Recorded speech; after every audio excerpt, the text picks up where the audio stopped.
the Knights of Columbus, they never stopped. We never stop as brothers. We are there always to help out.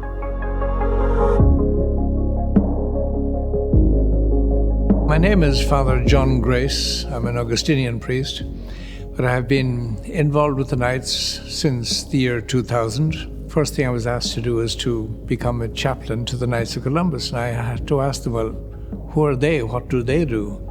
And they said, come and see. To be the arms, the legs, the body, the voice, the presence of Christ. That's just not the role of the clergy. And the Knights come together with the specific programs. It could be anything, but coming together in communion with one another, even in these times when we've been separated. I joined the Knights of Columbus in 2004 at the encouragement of my wife. It was my wife that said, it's time you became a Knight. Best thing that has ever happened to me. As I had seen the Knights function in my Catholic school, and they were always so giving and they were having so much fun that I wanted him to have that fraternal fun as well. So I went and I saw, and I couldn't believe all the men that were involved in the parish with their badges up every Sunday. They were involved in everything. And I said, my goodness, if that's who they are, then they're worth looking after. And I don't regret a day. The Knights of Columbus, I think, from my point of view, it's more like a family all together, being raised up spiritually and emotionally, as well as serving our community and our church.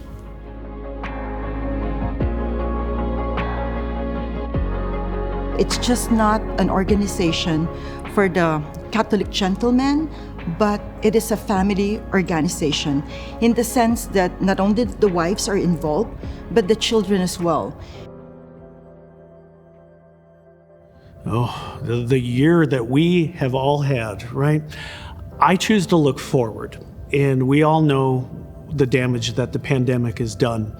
And so working with the state team as the state chaplain has been a joy, quite frankly, because we've been challenged to overcome this great obstacle and lead the whole state forward. This year has been unique. My wife and I planned for 4 years for what we thought would be our year in leading the Knights in California. And 3 months before we took over, everything changed. It was really hard because for 5 years, we'd been planning everything we were going to do this year and how everything was going to go. 2021 has been a very difficult year. And our churches closed down, communities closed down. We were supposed to celebrate our 30th wedding anniversary. Our plan was to go to Jerusalem. I wanted to do the wedding of Canaan, but COVID hits. So what Noel did, instead of doing that, he said, why don't we do coats for kids, not only coats for kids, but coats for adults? Because there's a lot of homeless, and we felt that there's a lot of people that needs coats during winter time. We were able to celebrate our wedding anniversary by giving back to the community. Just getting the councils to think outside the box, getting them to adapt and change, that was really the challenge this year.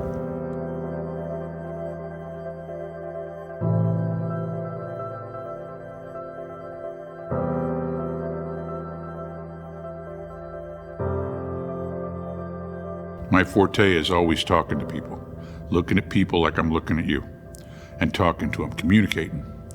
And we couldn't do that. We couldn't do that anymore, and we couldn't be with each other anymore. At first, we went into email overload. And when we go into email overload, people stop reading emails. So I had to find other ways to communicate. Videos like this are a way to communicate, to where people can see me, they can hear me, they can feel what I'm feeling.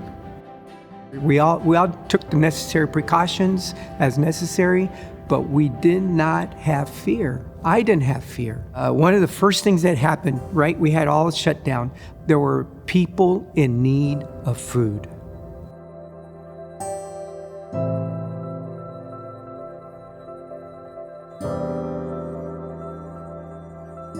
So there were so many people that were affected by the pandemic. They weren't able to go out and do their own shopping. Some of them lost their jobs.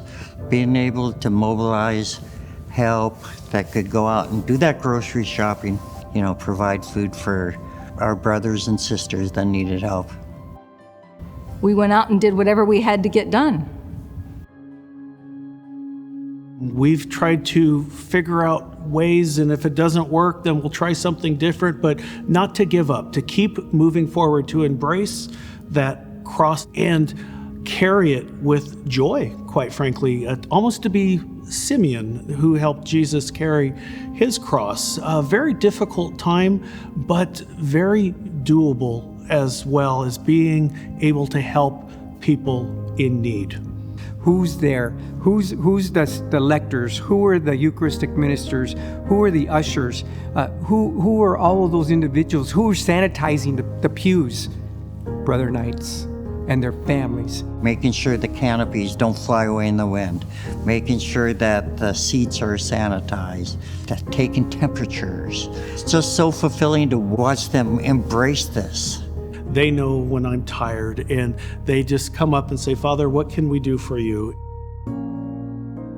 What I noticed with them, even they were so restricted in what they could do this year, what I was enamored with the fact that they were so positive. Our state deputy was so positive about, never heard a negative word coming from him, never a discouraging word coming from him. No, he was positive the whole way through and just wanted to go forward. He wanted to do the very best he possibly could, giving that example, and all the state officers, they were all the same. He keeps everybody in our family upbeat and, just ready to take any challenge that comes along. It was a unique time in July when I took over. The only thing we could do is online membership. Online membership's been around for a couple years. It was all I had to work with in July, all I had. We grew that to where that's probably the biggest thing we have going even today. The favorite moments I've had have actually been very surprising spiritual moments that I never thought I would have. Ministering online. I'm not a televangelist. We're not a team of people who's ever been trained in doing anything remotely like this. And so to grab a hold of a Zoom meeting or a GoToMeeting, to do live streaming across the web, scares the bejeebers out of me. But knowing that we can assemble a team of people that are smarter than we are and that can help us look like we know what we're doing, and we're putting it together day by day, minute by minute, second by second, trying our best to continue to reach out. That's been the most memorable. We've had a lot of out-of-the-box moments. The novena was one of them, because we could not do the March for Life, so we decided to have a virtual novena. We had an opening mass in my own church area and met a couple there. It's the first time they were out of their house in one full year was to the mass. And so you can see the impression it is having and where people want to be. I completely missed going to communion. Steve, I go, ask Father John if we can sneak into church one day and have communion because I missed it so much.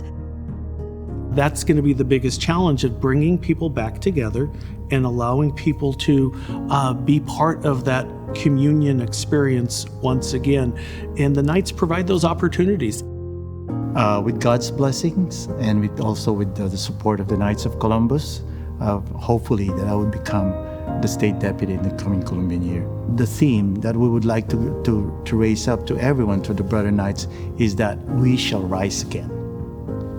We shall rise again. The Knights of Columbus can help all of us, whether men or women or children in the family, by directing us to Christ.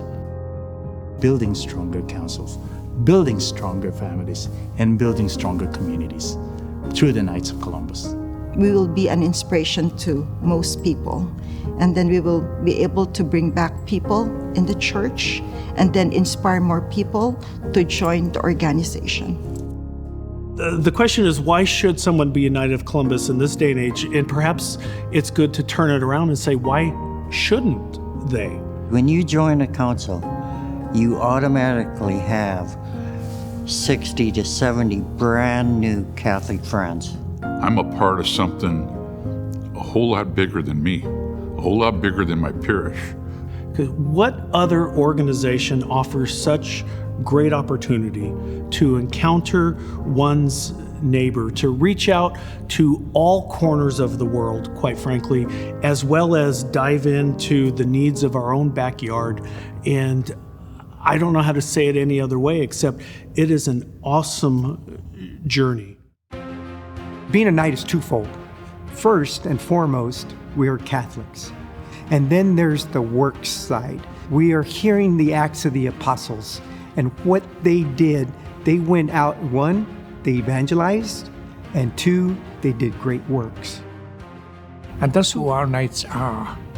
They have that flame of Christ in their hearts, in their lives, and they bring that to their own families, they bring that to their neighbors, to their friends, they bring it to their work, and they bring it to their own council and to the members of the Knights, and to see them together.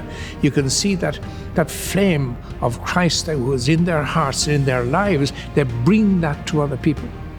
We are spiritual people, and to go out and help other people is what we are meant to do by God. I'm a better man, I'm a better father, and I'm a better Catholic since I've been a knight. And we'll do that for everybody, because that's who we are. I'm proud of being a brother knight.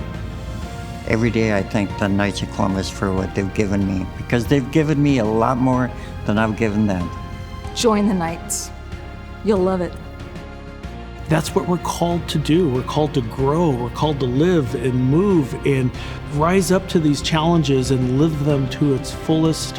I just want to be here with the Knights. I would not be in the country but for the Knights, because of their example, because of their enthusiasm, because of that flame that's in their hearts that they want to be able to share with other people. It is absolutely amazing, to say the least of it. Talk about being Christ-like.